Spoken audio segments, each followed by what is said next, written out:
وعلى آله وأصحابه ومن والاه وأشهد أن لا إله إلا الله وحده لا شريك له وأشهد أن محمدا عبده ورسوله لا نبي بعده. إخوة الإيمان عزني وعزكم الله.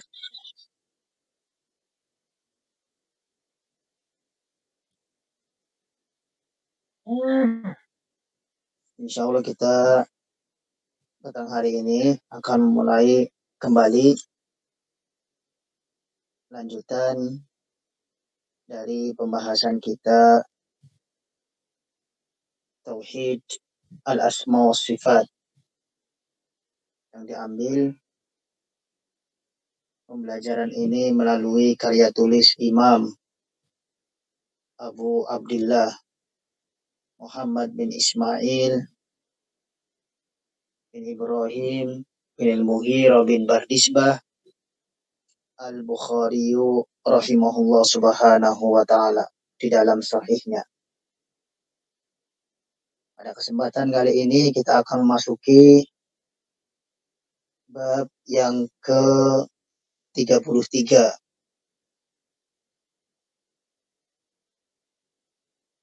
Maka marilah kita perhatikan bersama-sama. Qala al-imamu Abu Abdullah Muhammad bin Ismail bin Ibrahim bin Al-Mughirah bin Bardisbah Al-Bukhari rahimahullah subhanahu wa ta'ala. Telah berkata sang penulis, yaitu Al-Imamul Bukhari, semoga Allah subhanahu wa ta'ala senantiasa merahmati beliau.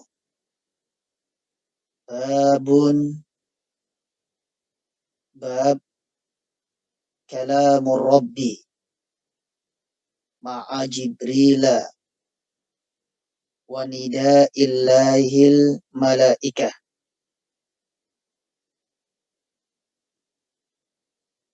Tentang sifatul kalam bagi Allah subhanahu wa ta'ala. Sifatul kalam maksudnya adalah sifat berbicaranya Allah subhanahu wa ta'ala. Maka dalam bab ini terdapat sebuah riwayat kalamur Rabbi ma'a Jibril. Allah subhanahu wa ta'ala berbicara dengan malaikat Jibril. Wa nida'illahil malaikah. Dan Allah subhanahu wa ta'ala memanggil para malaikat yang lain.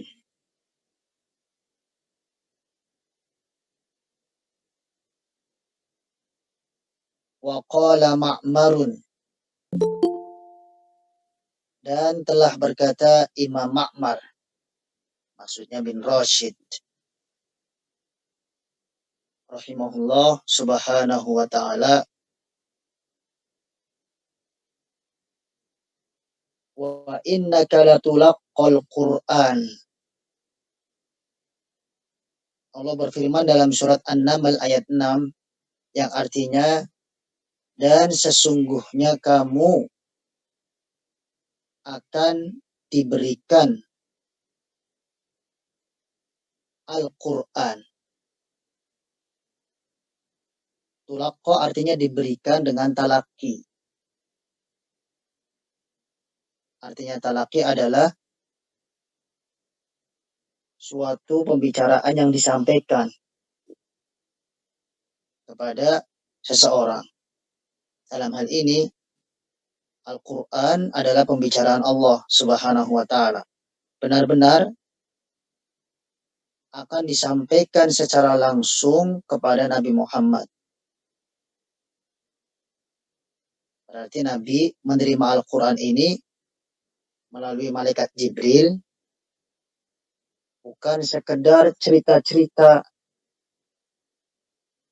atau kalimat-kalimat dongeng, tetapi benar-benar pembicaraan dari Allah Subhanahu wa taala.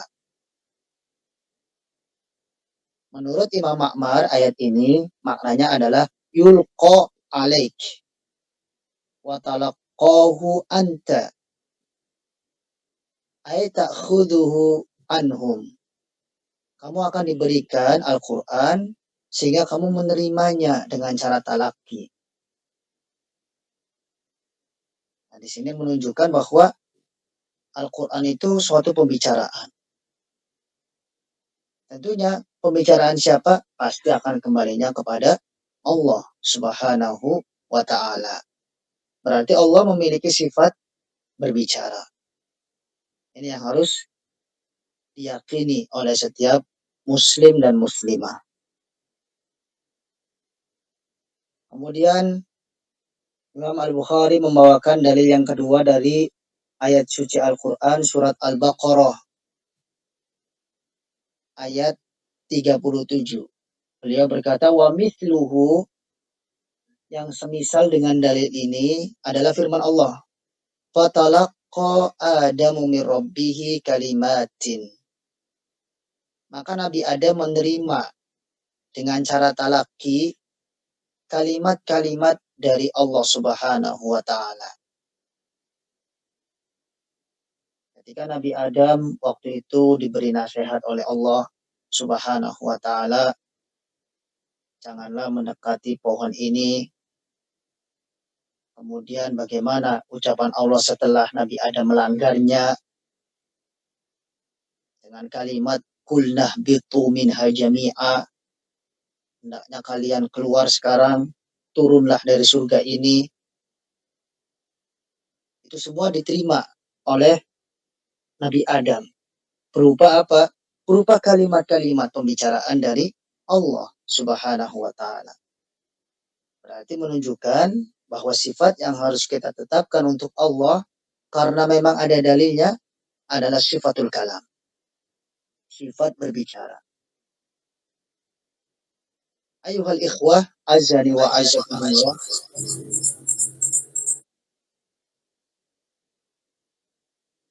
Saudaraku sekalian, dimanapun kita berada, semoga senantiasa kita dimuliakan oleh Allah Subhanahu wa ta'ala.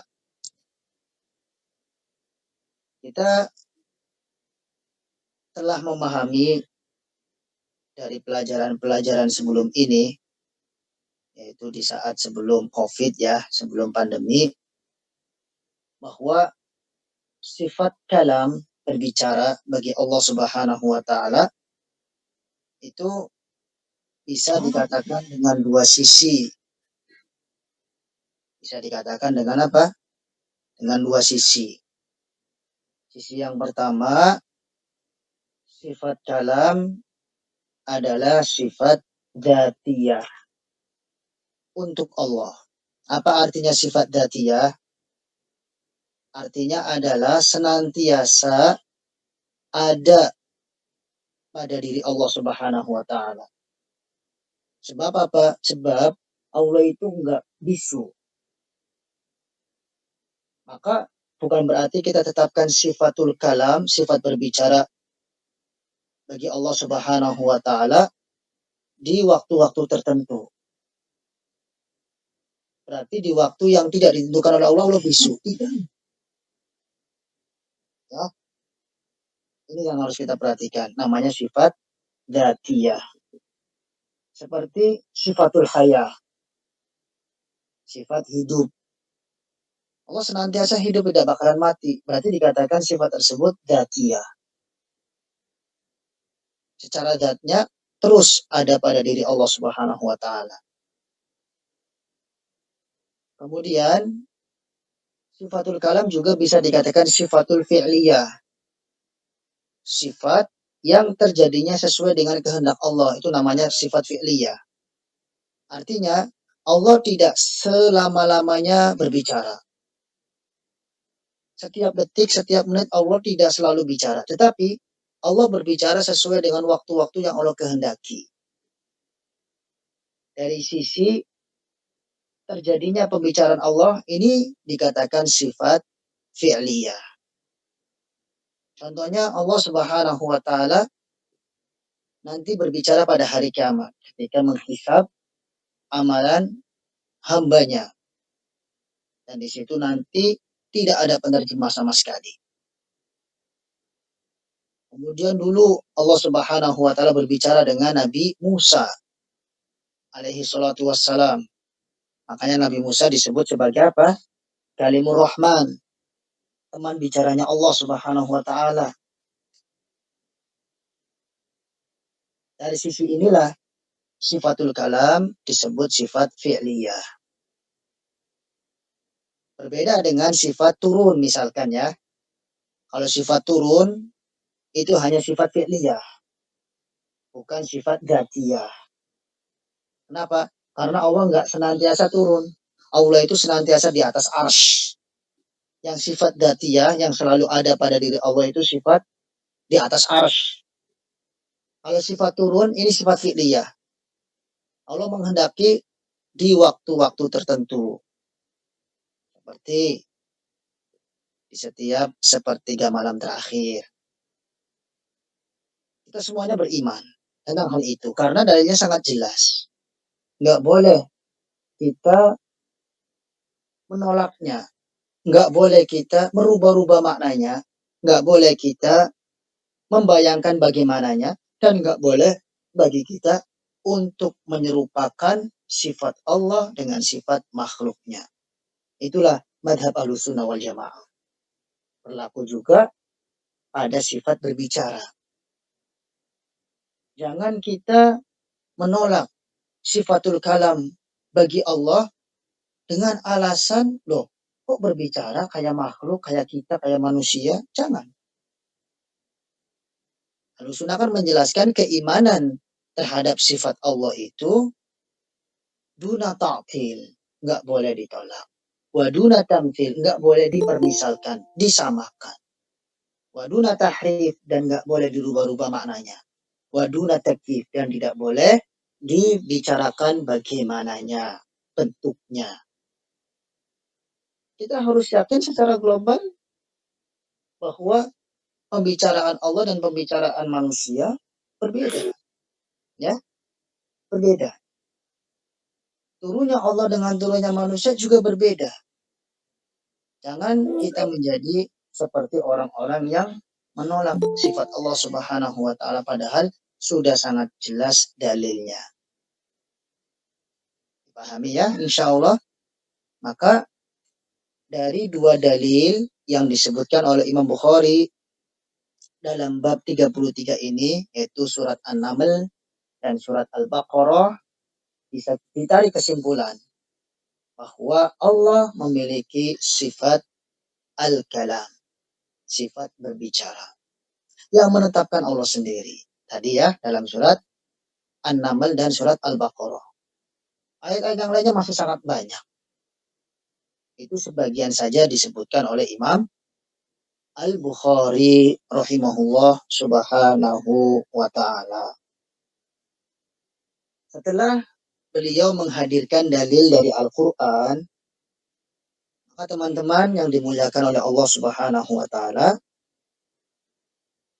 Imam Bukhari akan menghadirkan untuk kita dalil berikutnya dari hadis yang beliau riwayatkan lengkap dengan sanad sampai kepada Rasulullah Shallallahu alaihi wa ala alihi wasallam dengan derajat sahih tentunya ya. Dengan derajat apa? Sahih. Mari kita perhatikan bersama-sama. Berkata Imam Al-Bukhari rahimahullah subhanahu wa ta'ala. Haddatsani Ishaq. Kalau di kitab saya nomor hadisnya adalah 7485. Telah menceritakan kepadaku guruku yang bernama Ishaq. Maksudnya adalah Ishaq bin Rahawai rahimahullah subhanahu wa ta'ala. Qala, beliau pun berkata, haddatsana Abdus Somad, telah menceritakan kepada kami guru kami yang bernama Abdus Somad. Maksudnya Abdus Somad di sini ialah Abdus Somad bin Abdul Warith rahimahullah subhanahu wa ta'ala.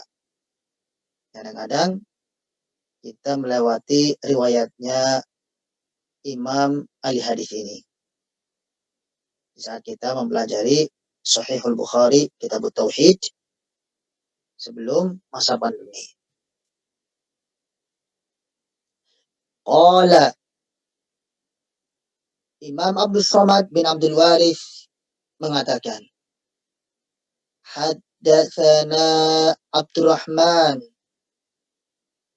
telah menceritakan kepada kami guru kami yang bernama Abdurrahman. Huwa maksudnya adalah Ibnu Abdillah bin Dinar, putra dari Abdullah bin Dinar rahimahullah subhanahu wa ta'ala. An abi, beliau meriwayatkan dari ayahnya. Maksudnya ayahnya Abdurrahman adalah tadi yang disebutkan Abdullah bin Dinar rahimahullah subhanahu wa ta'ala. An Abi Salih, dari Abu Saleh. Abu Saleh ini salah satu murid senior Abu Hurairah yang terkenal dengan kunyahnya atau julukannya. Adapun nama beliau Zakwan As-Samman.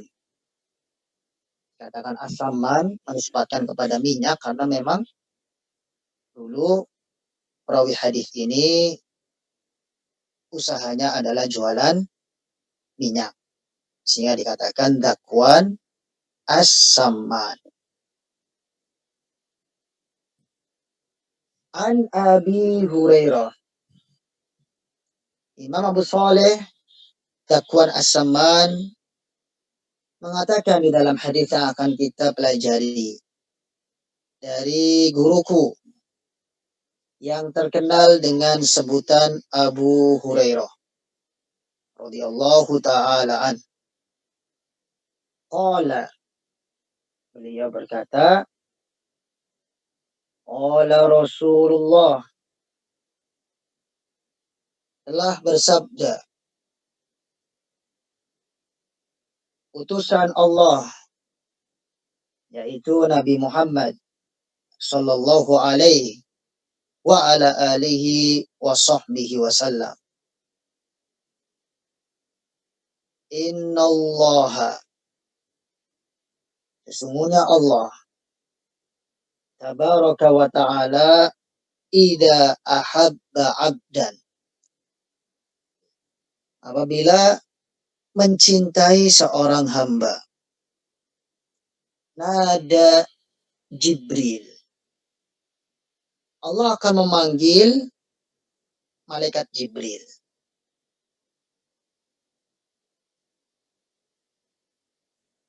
Dari kalimat ini kita sudah menemukan sisi pendalilannya terhadap pembahasan kita, teman-teman, saudaraku sekalian.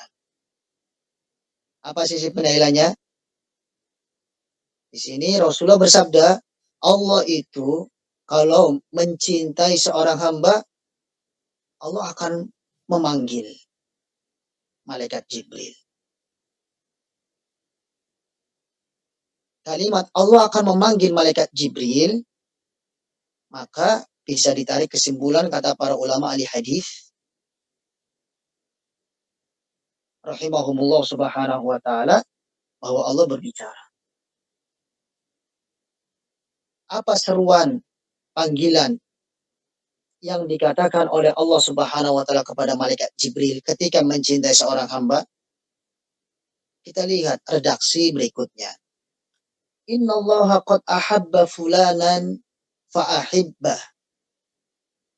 Sesungguhnya Allah sudah mencintai fulan, maka cintailah orang tersebut. Allah memberitahukan kepada malaikat Jibril ya, bahwasanya Allah sudah mencintai fulan. Hendaknya kamu, malaikat Jibril, cintailah orang tersebut. Fayuhibbuhu Jibril. Maka malaikat Jibril pun mencintai orang yang sudah dicintai oleh Allah Subhanahu wa ta'ala. Dan tentunya ketika Allah mencintai seorang hamba, nggak bakalan salah. Ternyata hamba tersebut jahat. Tidak. Ya. Siapa saja yang dicintai oleh Allah, maka rumusnya, kesimpulannya, pasti orang tersebut baik. Pasti. Nggak mungkin nggak baik. Makanya hidup kita ini, intinya adalah meraih kecintaan Allah.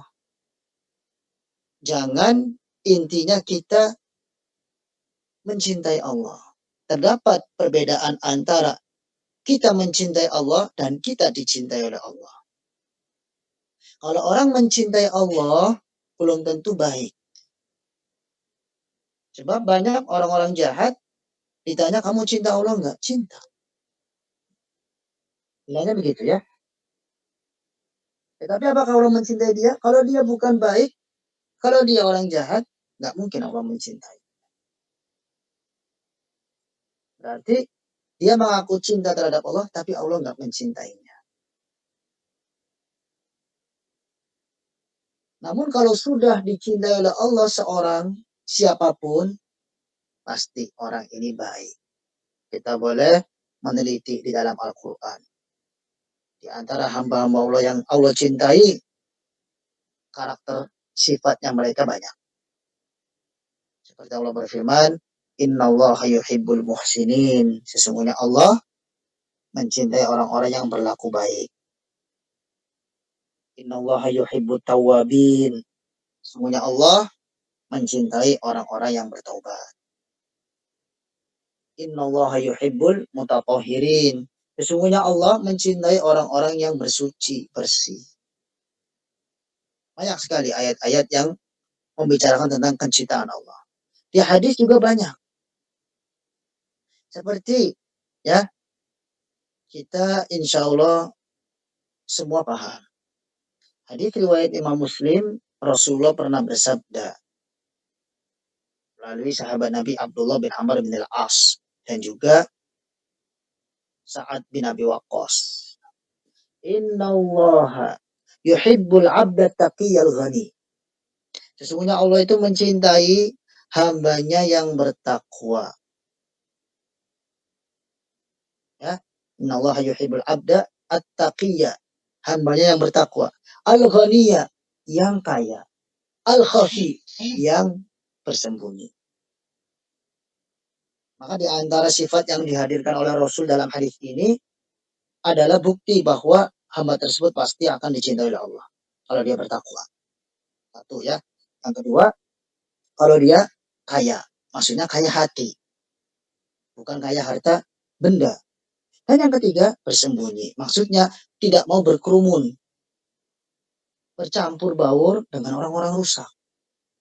Tapi lebih baik menyelamatkan agama, berpisah dari kerumunan orang-orang yang rusak. Kalau kita memiliki tiga sifat ini, pasti kita dicintai oleh Allah Subhanahu wa ta'ala. Dalam hadis yang sekarang di hadapan kita, Rasul bersabda, Allah itu kalau mencintai seorang hamba, Allah umumkan kepada malaikat Jibril. Dengan perkataannya, dengan pembicaraannya, sesungguhnya Allah mencintai fulan, maka hendaklah kamu, wahai Jibril, cintai orang tersebut.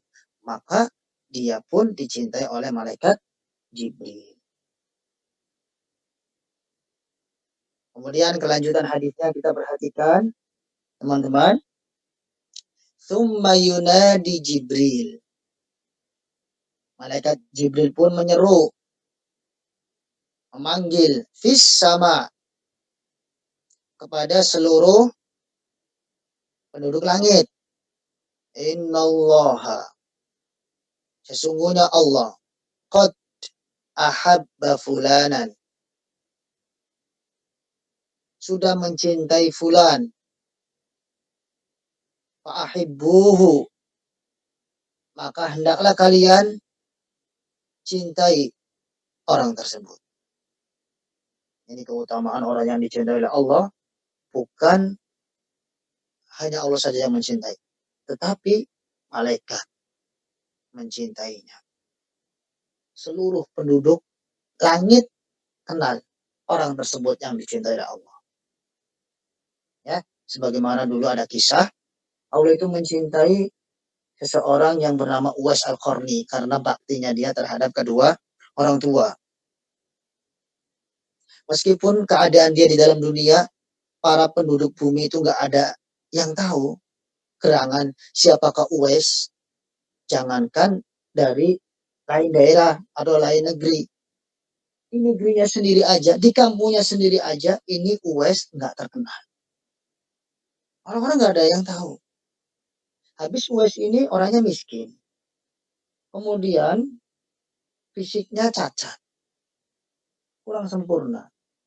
Sementara mayoritas orang kan zaman sekarang kalau mencintai yang lain harus kaya, harus ganteng, harus cantik, tubuhnya sempurna dan seterusnya. Maka pada saat itu Uwais Al-Qarni, beliau kan dari Yaman. Ya, beliau dari Yaman. Orang Yamannya saja tidak tahu, tidak kenal. Terlebih-lebih orang selain dari negeri Yaman. Tetapi terkenal di penduduk langit. Di seluruh penduduk langit. Kenapa? Karena Allah mencintai Uwais Al-Qarni. Dalam hadis ini, Rasulullah menjelaskan, Allah itu kalau mencintai suatu hamba atau seorang hamba, diumumkan di hadapan para malaikatnya. Malaikat Jibril khususnya. Dan para malaikat yang lain dari penduduk langit. Mereka juga disuruh oleh Allah Subhanahu wa taala supaya mencintai seorang hamba yang sudah dicintai oleh Allah. Wa yuhibbuhu ahlus sama. Kemudian Rasul bersabda, ketika Allah umumkan di hadapan seluruh penduduk langit pun semuanya mencintai orang tersebut.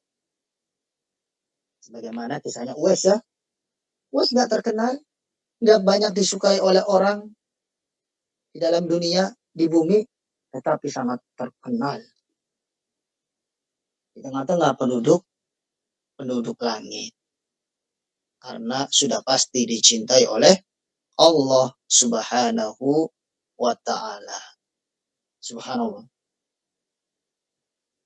Kemudian dari hadis ini juga, sebelum kita lanjutkan kalimat yang lain, masih dalam hadis ini, kita harus ambil pelajaran bahwa terdapat salah satu sifat Allah yang harus kita tetapkan juga untuk Allah. Itu sifat apa? Sifat al-mahabbah. Allah itu mencintai. Mencintainya Allah terhadap seseorang itu bukan bermakna kelembekan. Sebagaimana manusia kadang kalau mencintai yang lain, dia lembek di hadapan yang lain tersebut. Nanti akhirnya apabila yang lain yang dia cintai itu berbuat kemungkaran, nggak berani mengingkarinya. Karena sudah cinta. Kalau Allah tidak demikian. Makanya kita harus pahami, terdapat persamaan kata, persamaan nama, tetap berbeda maknanya. Ya, Allah Subhanahu wa taala kita harus tetapkan salah satu sifatnya mencintai. Allah Subhanahu wa taala salah satu sifatnya al-kalam, berbicara. Namun pembicaraan Allah, demikian juga cintanya Allah berbeda dengan pembicaraan makhluk dan cintanya makhluk. Sebab laisa kamitslihi syai', tidak ada yang serupa dengan Allah siapapun dari kalangan makhluknya. Itu yang harus diyakini ya. Pertama kita menetapkan sifat dulu kalau sudah jelas dalilnya. Jangan ditakwil-takwil, jangan dirubah, jangan ditolak dan seterusnya. Kemudian kita harus berkeyakinan bahwa Allah pasti berbeda dengan makhluknya. Allah itu mencipta, sementara kita diciptakan oleh Allah Subhanahu wa Ta'ala. Teman-teman yang dimuliakan oleh Allah Subhanahu wa Ta'ala dimanapun kita berada, mari kita perhatikan kalimat yang terakhir dalam hadis ini. Setelah orang itu sudah dicintai oleh para penduduk langit, wa yudha' lahu al-qabul fi ahli al-ard. Akhirnya para penduduk bumi pun bisa mencintai orang tersebut atau bisa al-qabul ya, menerima orang tersebut. Nah, inilah rentetan urutan-urutannya ya. Ketika Allah mencintai seorang hamba diumumkan kepada malaikat Jibril. Sehingga nanti malaikat Jibril mencintainya. Diumumkan juga kepada para malaikat yang lain dari penduduk langit. Sehingga mereka pun mencintai orang tersebut. Setelah itu, maka para penduduk bumi pun dari orang-orang baik akan menerima dia dengan baik pula. Artinya para penduduk bumi atau para penduduk bumi ya, yang memang akidah mereka masih lurus. Hati mereka masih bersih, pasti akan menerima orang yang sudah dicintai oleh Allah Subhanahu wa Ta'ala. Buktinya Uwais Al-Qarni diterima oleh Rasulullah meskipun belum pernah bertatapan dengan Rasulullah. Uwais Al-Qarni kan hidup di zaman Rasul ya, teman-teman. Uwais Al-Qarni hidup di zaman siapa? Rasul. Cuma belum sempat bertatap muka, berjumpa dengan Rasulullah. Tapi Rasulullah sudah menerima Uwais bin Al-Qarni sebagai sahabatnya, sebagai orang yang baik.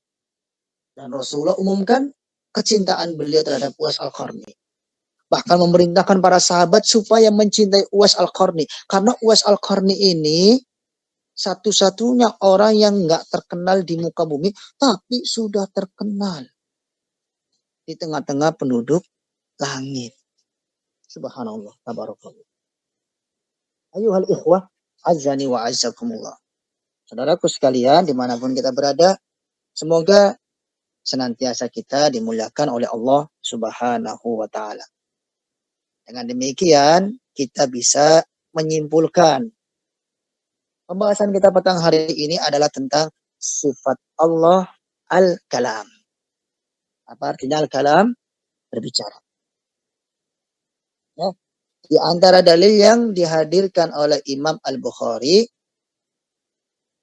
ialah melalui surat An-Naml ayat 6 dan surat Al-Baqarah ayat 37.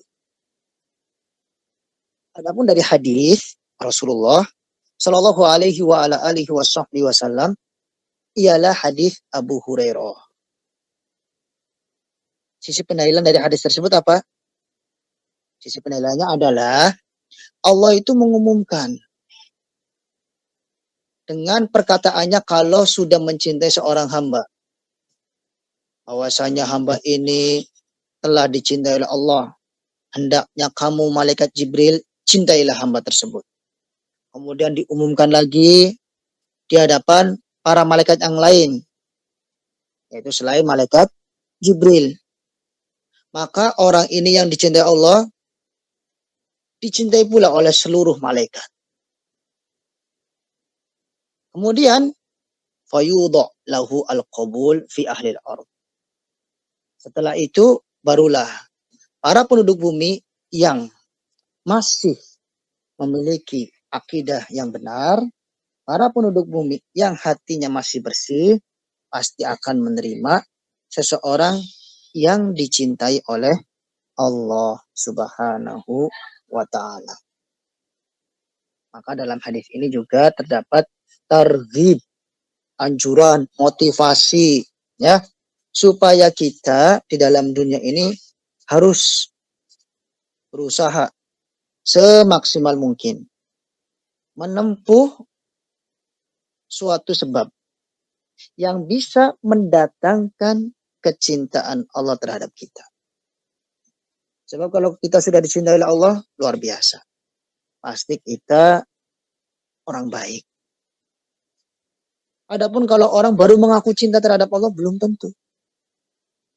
Sekian banyak pengakuan-pengakuan dari manusia, ternyata pengakuan tersebut dusta. Dengan sebab tidak terbukti melalui pengakuannya dalam perbuatannya. Inilah satu hadis yang kita pelajari di dalam kajian perdana online kita. Insya Allah dipahami ya. Semoga apa yang sudah kita bahas, apa yang sudah kita pelajari, bisa menjadi tambahan ilmu buat kita. Dan semoga Allah Subhanahu wa Ta'ala senantiasa memberikan keberkahan ilmu agama yang kita miliki. Allah Ta'ala a'lam bis-shawab. Mungkin hanya ini yang bisa kita pelajari bersama-sama ya. Di pertemuan mendatang dengan izin Allah Subhanahu wa Ta'ala nanti kita lanjutkan di dalam hadis-hadis yang lain. Subhanakallahumma wa bihamdika asyhadu an la ilaha illa anta astaghfiruka wa atubu ilaik. Wassalamualaikum warahmatullahi wabarakatuh. Walhamdulillahirabbil alamin.